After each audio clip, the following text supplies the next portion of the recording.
മനുഷ്യൻ ജീവിച്ചിരിക്കുന്നത് കൊണ്ട് ഒന്നുകിൽ സമൂഹത്തിന് ഗുണമുണ്ടാവണം, അല്ലെങ്കിൽ കുടുംബത്തിന് ഗുണമുണ്ടാവണം, അല്ലെങ്കിൽ സുഹൃത്തുക്കൾക്ക് ഗുണമുണ്ടാവണം, ഒരാൾക്കെങ്കിലും ഗുണമുണ്ടാവണം, അതും അല്ലെങ്കിൽ അവനവനെങ്കിലും ഗുണമുണ്ടാവണം. ഇതൊന്നുമില്ലെങ്കിൽ ഭൂമിക്ക് ഭാരമല്ലേ? ഒരാൾ ജീവിച്ചിരിക്കുന്നതുകൊണ്ട് ഒരു പ്രയോജനമില്ലെങ്കിൽ അയാളുടെ ശരീരം ഭൂമിക്ക് ഭാരം തന്നെയാണെന്നാണ് ഞാൻ വിശ്വസിക്കുന്നത്. അതായത് അവനവനെങ്കിലും സന്തോഷം, ഈ ജീവിതം കൊണ്ട് അവനവനെങ്കിലും സന്തോഷം കണ്ടെത്താൻ കഴിയുമെങ്കിൽ.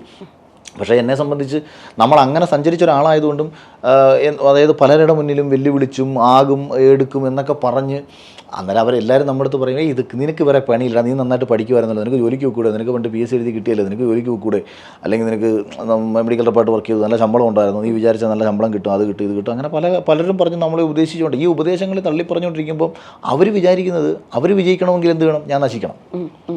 ഞാൻ വിജയിച്ചാൽ അവരുടെ ഉപദേശങ്ങൾ പരാജയപ്പെടുകയും ഞാൻ സക്സസ് ആവുകയും ചെയ്യുമ്പോൾ അവരുടെ ഉള്ളിൻ്റെ ഉള്ളിൽ ഈവൻ നശിച്ച് നാരായണക്കല്ലടിച്ച് നമ്മളെ മുന്നിൽ വന്ന് നിന്നിട്ട് പറയണം, നിങ്ങളൊക്കെ പറഞ്ഞതായിരുന്നു ശരി, ഞാൻ കാണിച്ചത് മണ്ടത്തരമായിപ്പോയി. അത് പറയാൻ ഞാൻ ഒരുക്കമില്ല. എൻ്റെ തീരുമാനം വിജയിക്കണം എന്ന് തന്നെ ഉറച്ച് വിശ്വസിച്ച് മുന്നോട്ട് പോകുമ്പോൾ ആ തീരുമാനം പരാജയപ്പെടാതിരിക്കാൻ വേണ്ടി പ്രവർത്തിച്ചുകൊണ്ടേയിരുന്നു.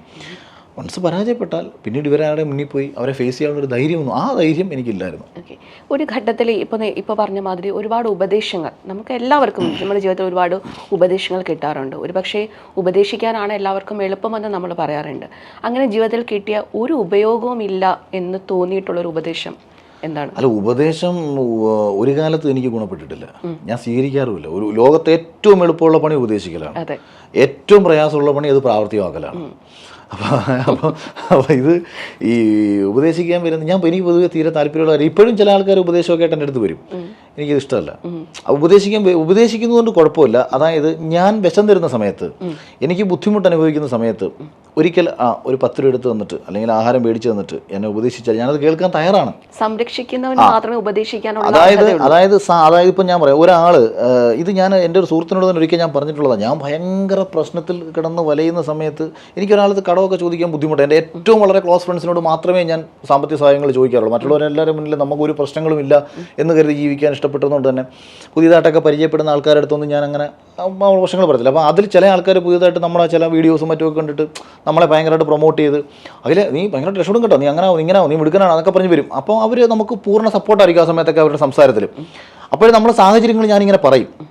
ഈ സാഹചര്യങ്ങൾ ഇങ്ങനെ പറയുന്ന സമയത്ത് ആ സാഹചര്യങ്ങൾ കേട്ടിട്ട് പിന്നെയും ഇരുന്നുകൊണ്ട് ഭാവിയുടെ സ്വപ്നങ്ങളെക്കുറിച്ചല്ല എൻ്റെ അടുത്ത് സംസാരിക്കേണ്ടത്. അതാ ഞാൻ നിൻ്റെ അക്കൗണ്ടിൽ 5000 രൂപ അയച്ചിട്ടുണ്ട്, തൽക്കാലത്തേക്ക് നിനക്കിപ്പോൾ ഒരു ഹെൽപ്പാവുന്നെങ്കിൽ ആവട്ടെ, ഞാനിപ്പോൾ അത് ചെയ്യാറുണ്ടെന്നുള്ളതാണ്. ഇപ്പോൾ അതായത് എൻ്റെ അടുത്ത് കഥയൊക്കെ വന്ന് പറഞ്ഞിട്ടുള്ള കുറച്ച് ഫിലിം ഡയറക്ടേഴ്സും സിനിമയിൽ വർക്ക് ചെയ്ത കുറച്ച് പേരൊക്കെ ഉണ്ട്. അപ്പോൾ ഇവർ വന്നിരുന്ന് എൻ്റെ അടുത്ത് കഥയൊക്കെ പറഞ്ഞ് ഇവരുടെ പ്രശ്നങ്ങളും കാര്യങ്ങളൊക്കെ കാഷ്വലി പറഞ്ഞു പോകും. ഞാനപ്പോൾ തന്നെ ചിലപ്പം എൻ്റെ കയ്യിലുള്ള ഒരു പൈസയുടെ വെച്ചിട്ട് ഞാൻ അവർക്ക് അയച്ചു കൊടുത്തിട്ട്, അപ്പം ഞാൻ കാണുന്നത് അവരിൽ എന്നെയാണ് കാണുന്നത്.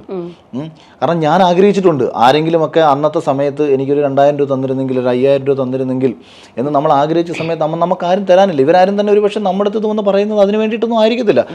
കരഞ്ഞിട്ട് എന്നോട് നന്ദി പറഞ്ഞിട്ടുള്ള സുഹൃത്തുക്കളുണ്ട്. അതായത് എനിക്കറിയാം ഇൻഡസ്ട്രിയിൽ പല ആൾക്കാരുടെയും സാമ്പത്തികമായിട്ടുള്ള ഒരു സ്റ്റെബിലിറ്റി ഭയങ്കര മോശമാണ്. കാരണം ഈ കലാകാരന്മാർ പൊതുവേ പൈസ നോക്കാറില്ല. അതാണ് ഞാൻ തുടക്കത്തിലേ പറഞ്ഞത്. ഞാൻ ഇനിയും അങ്ങനെ പോകാൻ ഞാൻ ആഗ്രഹിക്കുന്നില്ല. ആദ്യം ഒരു ഫിനാൻഷ്യൽ സ്റ്റെബിലിറ്റി ഉണ്ട്, അതിന് ശേഷം സമാധാനമായിട്ട് നമുക്ക് അടുത്ത കാര്യങ്ങൾ ചെയ്യാം. പക്ഷേ അതേസമയം ഇപ്പോഴും അതൊന്നും ഇല്ലാതെ സിനിമ എന്ന് പറഞ്ഞ് ജീവിതം ഏറെക്കുറെയൊക്കെ നശിപ്പിച്ചുകൊണ്ടിരിക്കുന്ന നിരവധി ആൾക്കാരുണ്ട്. അവരുടെ വിഷമങ്ങൾ കാണുമ്പോഴും നമ്മളിത് ചെയ്യും. അപ്പോൾ അവന് നമ്മളിത് കൊടുത്തിട്ട് അവനോട് പറയണം, എടാ അതെ നീ ഈ കഥയൊന്ന് മാറ്റി പിടിക്കുന്നത് നല്ലതായിരിക്കും, അല്ലെങ്കിൽ ഈ പരിപാടി വർക്കൗട്ട് ആവില്ല എന്ന് പറഞ്ഞാൽ അവന് ചിലപ്പോൾ പിന്നെയും അവൻ വിചാരിക്കും ഒന്നും അല്ലെങ്കിലും സാഹചര്യത്തിന് ഹെൽപ്പ് ചെയ്തിട്ടാണല്ലോ അത് പറയുന്നത്. അത് ഉപദേശം കൊടുക്കുമ്പം ഒരുവൻ്റെ സാഹചര്യം കൂടി അറിഞ്ഞു കൊടുക്കണം. അതാണ് ഞാൻ പറയുന്നത്. അല്ലാണ്ട് നമ്മളിപ്പം ഉപദേശമൊക്കെ നല്ലതാണ്, ഇല്ലെന്ന് പറയുന്നില്ല. പക്ഷേ അർഹത പറയാൻ ഉപദേശിക്കാനുള്ള അർഹത കൂടി നേടിയവനായിരിക്കണം ഉപദേശിക്കേണ്ടത്, അല്ലാതെ ഉപദേശിച്ചിട്ട് കാര്യമില്ല. ഈ അഖിൽ മാരാറിൻ്റെ വ്യക്തിത്വം ചിലപ്പോഴൊക്കെ തെറ്റിദ്ധരിക്കപ്പെടാറുണ്ട്. താങ്കൾ പറയുന്ന പല കാര്യങ്ങൾ അല്ലെങ്കിൽ താങ്കളുടെ നിലപാടുകൾ. ഇപ്പം നേരത്തെ പറഞ്ഞ പോലെ തന്നെ ചില ആൾക്കാർ ചിലപ്പോൾ പറയുന്നത് അവൻ അഹങ്കാരിയാണ് അല്ലെങ്കിൽ അങ്ങനെ പറയുന്നവനാണ്. അങ്ങനെ ഏറ്റവും കൂടുതൽ താങ്കളുടെ സ്വഭാവത്തിൽ തെറ്റിദ്ധരിക്കപ്പെട്ട ഒരു വ്യക്തിത്വം അല്ലെങ്കിൽ ഒരു ഫാക്ട് എന്ന് പറയുന്നത് എന്തായിട്ട് സ്വയം വിലയിരുത്തിയിട്ടുണ്ടോ? ഞാൻ മറ്റുള്ളവരുടെ നന്മയെ കരുതി മുൻകൂട്ടി, അതായത് കാലത്തെ മുൻകൂട്ടി കണ്ട് പറയുന്ന എല്ലാ തീരുമാനങ്ങളിലും എന്നെ ആൾക്കാരെൻ്റെ ശത്രുക്കളായിട്ടുണ്ട്. അവർക്കിത് മനസ്സിലാക്കി വരാൻ ഒരു 3 വർഷമെങ്കിലും എടുക്കും. പിന്നീട് വരെല്ലാവരോടും മാപ്പും പറഞ്ഞിട്ടുണ്ട്. ശത്രുക്കളും എൻ്റെ ഏറ്റവും അടുത്ത സുഹൃത്തുക്കൾ, എൻ്റെ ഇന്നും ഈ നിമിഷങ്ങളിലും സംഭവിച്ചുകൊണ്ടിരിക്കുന്ന കാര്യങ്ങളെന്ന് പറയുന്നത്, അത് അതായത് എനിക്ക് കുറച്ചും കൂടെ കാര്യങ്ങൾ ഡീറ്റെയിൽ ആയിട്ട് കാണാൻ പറ്റും. ഒരാളൊരു തീരുമാനം എടുക്കുമ്പോൾ ആ തീരുമാനം കൊണ്ട് സംഭവിക്കാൻ പോകുന്ന ഇത് എന്താകുമെന്ന് എനിക്ക് മനസ്സിലാക്കാൻ പറ്റും. അതുകൊണ്ട് ഞാൻ അത്യാവശ്യം നമുക്ക് പല ആൾക്കാർ നശിച്ചു പോകുമെന്ന് പറഞ്ഞപ്പോഴും ഞാൻ ഇതൊക്കെ ആകും എന്നുള്ളൊരു ധാരണ എനിക്കുണ്ടായിരുന്നതുകൊണ്ട് ഇത് തന്നെ ഞാൻ എൻ്റെ പല സുഹൃത്തുക്കളടുത്തും പലപ്പോഴും ഞാൻ പറയാറുണ്ട്. അതായത് നമുക്ക് ദൈവം തന്ന ഈ ഒരു കഴിവ് വെച്ചിട്ട് അല്ലെങ്കിൽ അത് നീ ചെയ്യുന്നത് ശരിയല്ല, അത് പ്രശ്നമാകുമെന്ന് പറയുമ്പോൾ ഇവർ അതിനെ വേറൊരു തലത്തിലായിരിക്കും കാണുന്നത്. അവരുമായിരിക്കും ഇപ്പം ഉദാഹരണം പറഞ്ഞാൽ അവരെന്തെങ്കിലും ഒരു കാര്യം വാങ്ങാൻ പോകുന്നു, എടുക്കാൻ പോകുന്നു, അപ്പോൾ അവരുമായിരിക്കും അപ്പോൾ ഇവനെന്തെങ്കിലും ഇനി അസൂയ ഉണ്ടാകും, അല്ലെന്നുണ്ടെങ്കിൽ ഇനി എൻ്റെ വേണ്ടപ്പെട്ട ഒരാൾക്ക് ഒരു കാര്യം ചെയ്തു കൊടുക്കുന്നതിനകത്ത് ഇവനെന്താണ് പ്രശ്നം എന്നൊക്കെ ചിന്തിച്ചിട്ടുള്ള കൊച്ചു കൊച്ചു ചിന്തകളുടെ പുറത്ത് നടക്കുന്ന ആൾക്കാരുണ്ട്.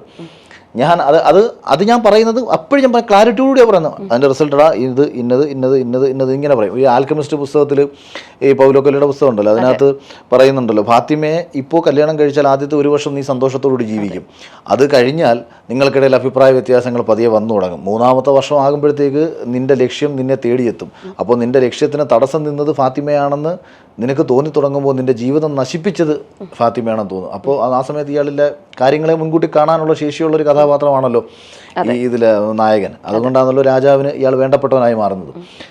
അപ്പം നിൻ്റെ ചിന്തകൾ തെറ്റും, അപ്പോൾ രാജാവിന് നീ വേണ്ടപ്പെട്ടവനല്ലാതായി മാറും. ഒരു 4 വർഷത്തോടു കൂടി നിൻ്റെ ജീവിതം പൂർണ്ണമായി അവസാനിക്കും. അതുകൊണ്ട് ഇപ്പോൾ ഫാത്തിമയെ കല്യാണം കഴിക്കണോ, നീ നിൻ്റെ ലക്ഷ്യത്തിലേക്ക് പോകണോ എന്ന് ഇതിൽ ആൽക്കമിസ്റ്റ് സാന്റിയാഗോയോട് പറയുന്നത് പോലെ ഞാനും പറയും, എടാ ഇത് ഇന്നത്. ചിലപ്പം ചിലർ അത് മനസ്സിലാക്കിയിട്ട് അവർ റിയലൈസ് ചെയ്യും. അല്ല നമ്മൾ ചുമ്മാതെ കാടടച്ചൊന്നും ഞാൻ പറയില്ല. ഞാൻ ഏത് മാറ്റർ പറഞ്ഞാലും അതിന് ഞാനൊരു പറയുന്ന ആളോട് ഞാനൊരു വ്യക്തത കൊടുക്കും. ഇത് എന്തുകൊണ്ടാണ് ഇപ്പം ഞാൻ എടുക്കുന്ന പല വിമർശിക്കപ്പെടുന്ന നിലപാടുകളായിക്കോട്ടെ, എൻ്റെ ഒരു സ്റ്റേറ്റ്മെൻറ്റുകളായിക്കോട്ടെ, എൻ്റെ അടുത്ത് ഒരാൾ അതിനെ എന്തുകൊണ്ടാണ് അഖില ആ വിഷയത്തിൽ എന്ന് പറഞ്ഞു. ഇപ്പം ഞാൻ സുരേഷ് ഗോപി ജയിക്കുമെന്നോ ഞാൻ പറഞ്ഞു. ഞാൻ എന്തുകൊണ്ട് പറഞ്ഞു? വെറുതെ ചുമ്മാതെ അന്ധമായ രാഷ്ട്രീയ ഇതുകൊണ്ടോ അല്ലെങ്കിൽ മറ്റേ സുരേഷ് ഗോപിയോടുള്ള അന്ധമായ സ്നേഹം കൊണ്ടോ ഒന്നുമല്ല. ആ പറഞ്ഞതിന് എനിക്ക് വളരെ വ്യക്തമായ കാരണമുണ്ട്. ഞാൻ പറയുന്ന കാരണങ്ങൾ കേട്ടതിന് ശേഷം ഞാൻ പറഞ്ഞ മാറ്റർ ശരിയാണോ ഇല്ല നിങ്ങൾ ആലോചിക്കുക. ഞാൻ ഈ അടുത്തിടെ ഞാൻ പറഞ്ഞായിരുന്നു, നടൻ ദിലീപ് വിഷയത്തിൽ ഭാവിയിൽ മാധ്യമങ്ങൾ ഉൾപ്പെടെ പലരും മാപ്പ് പറയും. അപ്പോൾ ഇത് പറഞ്ഞപ്പം അഖിലേട്ടാ നിങ്ങൾ പല കാര്യങ്ങളും പറഞ്ഞതിനോട് ഞങ്ങൾക്ക് യോജിപ്പുണ്ട്, പക്ഷേ ദിലീപിനെ നിങ്ങൾ അനുകൂലിച്ചത് ഒരു രീതിയിലും ശരിയായില്ല. അയാൾ കള്ളനാണ്, മറ്റേതാണ് അയാൾ പീഡനവീരനാണ്, കുന്ത കുടച്ചക്രം എന്ന് പറഞ്ഞിട്ട് എനിക്കെതിരെ, അതായത് ഞാൻ ഒരു ഭാഗത്ത് മറ്റേ ബിഗ് ബോസുമായി ബന്ധപ്പെട്ടിട്ടുള്ള പെൺകുട്ടികൾക്ക് നേരിടേണ്ടി വന്ന ചില പ്രശ്നങ്ങൾ ഞാൻ റൈസ് ചെയ്ത സമയത്ത് തന്നെ ഞാൻ ദിലീപിനെ പോലെ ഒരാളെ ഞാൻ പിന്തുണച്ചു എന്ന് പറഞ്ഞിട്ട് എൻ്റെ ഇരട്ടത്താപ്പ് നിലപാടെന്നൊക്കെ പറഞ്ഞു. പക്ഷേ ഒരാളെന്നോട് ചോദിക്കും, ഞാനിപ്പം അതായത് എനിക്കതിന് വളരെ കൃത്യമായ കാരണങ്ങളുണ്ട്.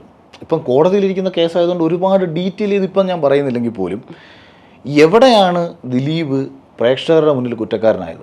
പൾസർ സുനി എന്ന് പറയുന്ന ഒരുവൻ പോലീസിന് കൊടുത്ത ഒരൊറ്റ മൊഴിക്ക് അപ്പുറത്തേക്ക് കേരളത്തിലെ ജനതയ്ക്ക് എന്തു ബോധ്യമാണുള്ളത് ഇയാളിത് ചെയ്തു എന്നുള്ളതിന്? കേരള പോലീസിൻ്റെ കണക്ക് ഫാബ്രിക്കേറ്റഡ് ആയിട്ട് കാര്യങ്ങൾ ചെയ്യാൻ ശേഷിയുള്ളൊരു പോലീസ് ഇന്ത്യയിൽ വേറെ ഇല്ല. അവർ വിചാരിച്ചാൽ അവർക്ക് ഏത് രീതിയിൽ ഒരു കേസിനെ വളച്ചൊടിക്കാൻ പറ്റും. എന്നോട് നാദിർഷ നേരിട്ട് പറഞ്ഞൊരു കാര്യമുണ്ട്. അതായത് ഈ ചോദ്യം ചെയ്യലുമായി ബന്ധപ്പെട്ട് നാദിർഷ അമേരിക്കയിൽ നിൽക്കുന്ന സമയത്താണ് ഇവിടെ പ്രശ്നം ഉണ്ടാകുന്നത്. അപ്പോൾ അദ്ദേഹം തന്നെ എന്നോട് പറഞ്ഞു, അഖിൽ എവിടെയും ചോദിച്ചാൽ പറഞ്ഞോളാൻ പറഞ്ഞു. അതുകൊണ്ടാണ് ഞാനിതൊക്കെ പറയുന്നത്. അപ്പോൾ ഇദ്ദേഹത്തിനെ വിളിച്ചിട്ട് പറഞ്ഞു, ഇത് കണക്ക് ദിലീപുമായിട്ട് ബന്ധപ്പെട്ടിട്ടുള്ള കാര്യത്തിൽ നിങ്ങളെ ചോദ്യം ചെയ്യണം, നിങ്ങളെ പ്രതിയാക്കണം എന്ന് പറഞ്ഞു. അപ്പം പുള്ളി പറഞ്ഞു, സാറേ അവൻ എൻ്റെ ഏറ്റവും അടുത്ത സുഹൃത്താണ്, എന്തെങ്കിലും ഒരു കയ്യബദ്ധം അവൻ്റെ ഭാഗത്ത് പറ്റിയിട്ടുണ്ടെങ്കിൽ അറ്റ്ലീസ്റ്റ് അവൻ ആരെ അറിയിച്ചില്ലെങ്കിലും അവൻ എന്നോടൊന്ന് സൂചിപ്പിക്കും. അപ്പോൾ ഇങ്ങനൊരു കാര്യം അവൻ എന്നോടൊരിക്കലും പറഞ്ഞിട്ട് കൂടിയില്ല. നാദിർഷ ഇത് സ്റ്റേറ്റ്മെൻ്റായിട്ട് ഇനി തന്നാൽ മതി, ഒരു കയ്യബദ്ധം പറ്റിയിട്ടുണ്ട്, ബാക്കി കാര്യങ്ങൾ നീ വരുമ്പോൾ പിന്നീട് സംസാരിക്കാം എന്ന് ദിലീപ് നാദിർഷയോട് പറഞ്ഞു എന്ന് പറഞ്ഞുകൊണ്ട് ഒരു സ്റ്റേറ്റ്മെൻറ്റ് ഞങ്ങൾക്ക് തന്നാൽ മതി എന്ന് ആ അന്വേഷണ ഉദ്യോഗസ്ഥൻ പറയുകയും ഫാബ്രിക്കേറ്റഡ് ആയിട്ട് ഇത് എഴുതി ചേർക്കുകയും കോടതിയിൽ വെച്ചിട്ട് നാദിർഷ ജഡ്ജിയോട് പറഞ്ഞു, ഞാനങ്ങനെ പറഞ്ഞിട്ടില്ല, ഇയാൾ കള്ളത്തരം എഴുതി ചേർത്തിയാണ്. അപ്പോൾ അതിൻ്റെ ഉദ്ദേശം എന്താണ്? ഇപ്പോൾ ഒരാളെ, അതായത് പീഡിപ്പിക്കപ്പെട്ട അല്ലെങ്കിൽ ക്രൂരമായ ഒരു പീഡനത്തിന് വിധേയായ ഒരു കുട്ടിക്ക് നമുക്ക്, ഒരു സ്ത്രീക്ക് പൂർണ്ണ പിന്തുണ നമുക്ക് കൊടുക്കാം. പക്ഷേ അത് ഇയാളാണ് ചെയ്തത് എന്ന് ഇവിടുത്തെ പൊതുസമൂഹം എന്ത് ബോധ്യത്തിൻ്റെ അടിസ്ഥാനത്തിലാണ് ചിന്തിക്കുന്നത്? ഞാൻ പറഞ്ഞത്, എന്താണ് നിങ്ങളുടെ ബോധ്യം?